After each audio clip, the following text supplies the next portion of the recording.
Welcome fellow reefers, my name is Lee, this is Reefer Explained. Today we're doing a quick overlook of the RedSea E260 and we just passed the 5-year mark, which is great.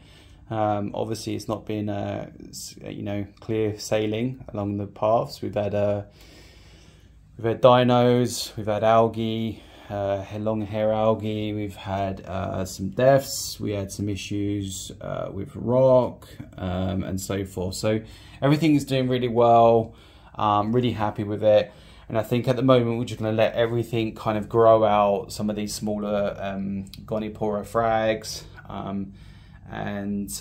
yeah, just see how everything goes, and maybe starting a back panel of tiles, and then I'll just put frags on those, which will be like encrusting types, and we'll just take it from there really. But as far as equipment goes, we did upgrade the CO2 scrubber. Now the original one was a small 1 litre, I would say, ATI disposable one, and we upgraded to the big 4 litre beast here, which is amazing. Now this is by ATI, and they've got their color changing resin, which I didn't realize comes pre-done with a 4 litres worth, and I bought a few bags to keep me going through the winter, because spring and summer in the UK we have the windows open a lot more, which will help reduce this going down. But I was going through 1 litre every 5 weeks. It was a bit of a pain to change out and keep an eye on it. So this is great. And the way I can keep control and an idea of obviously when it needs changing out is, one, the media will tell me as it's changing and it's moving slowly upwards, and two, we're running a reef factory pH meter reading here 8.24, which is good. Without that I think I was around 79, so it's really doing a fantastic job. Everything else in the sump as pretty much as it was. We've got the reef factory smart tester here. This box is for the phosphates, as we're keeping a close eye on that. In the future we may upgrade to a KH plus keeper by Reef Factory if they want to reach out and sponsor that.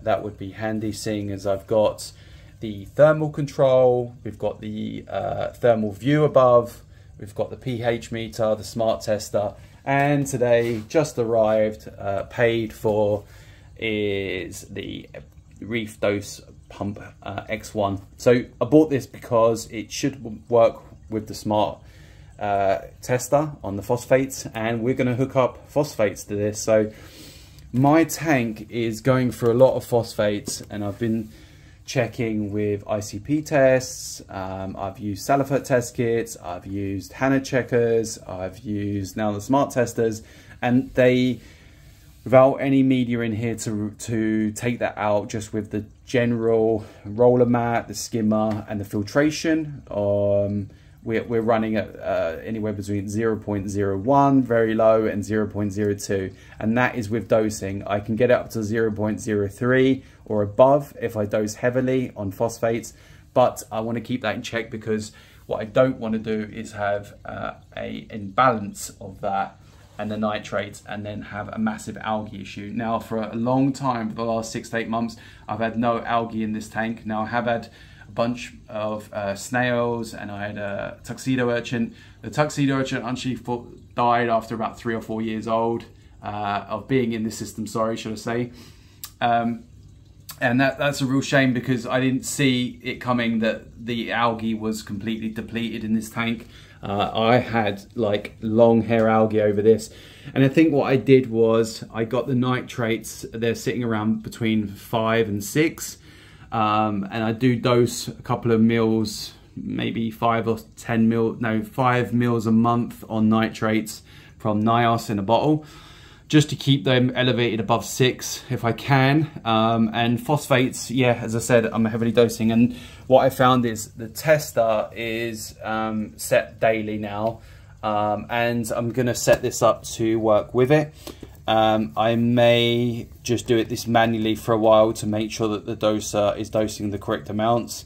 and I'm going to do a test before I hook this up to make sure to see what I'm depleting. So at the moment, I think I'm probably depleting, if I'm adding phosphates into the system, and it's around sort of maybe 20 mils a week minimum, and probably that is about half of that is or more is going into the system. So it's always balancing around 0.02, 0.03, and I'm dosing around 6 to 8 mils every 2 or 3 days. So if we say every 3 days, yeah, we're looking at yeah, about 12 mils a week. Let's say 12 mils a week of phosphates added, and we're always reading at 0.02. So my theory is, if there's no algae in the system, then the corals are consuming it, and they are looking great for it. This speaks for itself. So obviously, you know, gonnies and alvies, they like dirtier water. They don't like too much high light, and they like variable flow, but not too much. I may turn the flow up a little bit here because some of these are not moving as much as they was, and that's you know, on me. But everything else in here is telling me that they're growing. I mean, this one here, this alvipora, is growing out of control, and it will become a problem in the future. This was very small when I got it, and now the sheer size of it is absolutely crazy. But it's my favorite piece, and I got it at a steal a long time ago. It had 2 parts to it, and that is calcified into 4 parts now.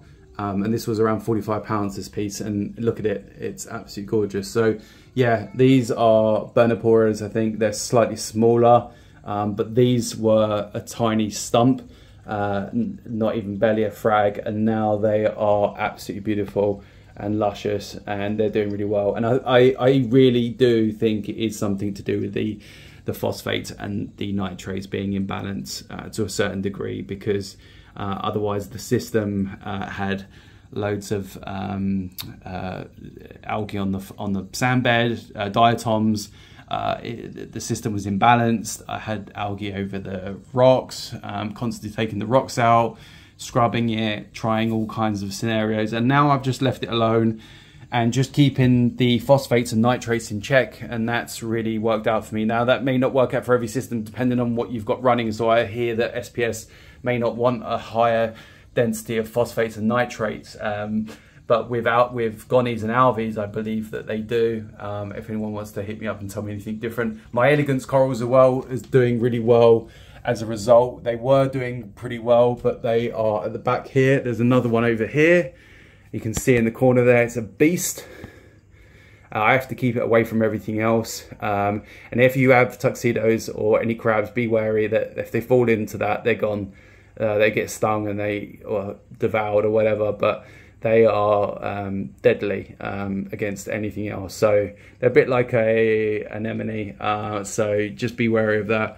My SPS are growing, the tips are growing. You can see here, I did break this one off here by mistake as I was in the tank. These ones seem to be doing really well. The colours are popping, and again, I think that's something to do with the phosphate levels. You can see here the tips are out slightly. This one I had a problem with for a long time, and it's doing really well. Even the ones encrusting ones here, they're growing. You can see the growth patterns, and I've got there is another one here. Oh, here. This is a short tentacle gonny that's doing really well. Now I've had a problem with this one here that was doing really well here, and I'm hoping it's going to bounce back, but I think it's gonna. It was a golden nugget gonny, short tentacle, and they are difficult, more difficult than the long luscious types like these ones. This Inferno is doing really well. This green and yellow one, I think it's called a lemon gonny. These alvies are really easy to keep.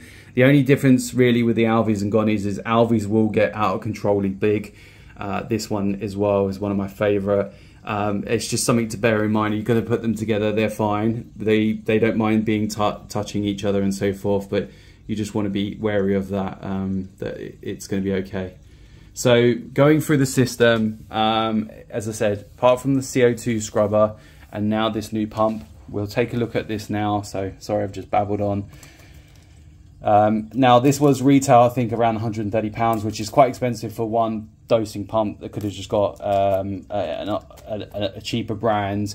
But to be honest with you, I love refactory stuff. I've got their app, obviously, because I've got all these products. I was tempted to get another RedSea. I've got a 4-doser there, which is amazing. And they could have got the 2-doser and then just use the other dosing one for another product like nitrates maybe, or something else. But to be honest, this I really was debating for some time. And when it announced it was coming out, I just knew I had to get it. And it's going to save me worrying about it, and then if I'm away from the tank or away abroad, I don't have to worry about someone manually dosing phosphates in case the system crashes. And as I said, these phosphates are coming out really quickly of the system, which worries me to be bottomed out. The other day it did hit 0, and I think that's why I've nearly lost that golden nugget, Goni. If we're looking in here, just opening up, we've got a little casing over the top of the pump. We get a magnet to reset on the side of it in case you need to factory reset it. You're going to get the plug in here with all the accessories. Hopefully, I'm going to put it up here onto my bar, which is a 2-prong. And yes, we get all the prongs in here for European. There's the one I need, which is that's one of the reasons why I went with this brand as well, because they have these selected heads which make it so universal. For the RedSea bar up here, it's just behind here, but I've got a plug in here. Down here I'm at full capacity, so I've only got 2 plugged in here, and this is going to be the last one I'll be plugging in. And yeah, I'm really happy that it comes like this, so perfect. And there is the 3 UK one in here that they just slide on, really easy. The pump is very, it's got a bit of weight to it, but that's premium. It feels premium. They've got the, I love these, they've got the little sliding bar, so you can just screw this into your control panel. So technically, you know, I will have this higher up and then the dosing bottle below, and then it will go up and over into the tank. So there is no kind of you know, delay or withdrawal of that, but I'll go into that a little bit more. We need to find a place for this. I might put it up here somewhere or here, move something over, but yeah, so far I'm really impressed. I've got these, I think these are built into the smart tester, obviously to dose the products. And then yeah, we just need to see if they've included dosing lines in here, which I don't see, which is a bit of a worry. But oh, hang on, I lie. There we go. We got some dosing lines, perfect. To be honest with you, this is fine because I'm just dosing water out and then back in. I've got some coloured lines from the other one, so I may use this to dose the liquid and a blue one to pour the water out, just to mix it up a bit. But yeah, that's cool. They give you a long length of dosing lines there. What else to say about this? It's, you know, Wi-Fi compatible, obviously.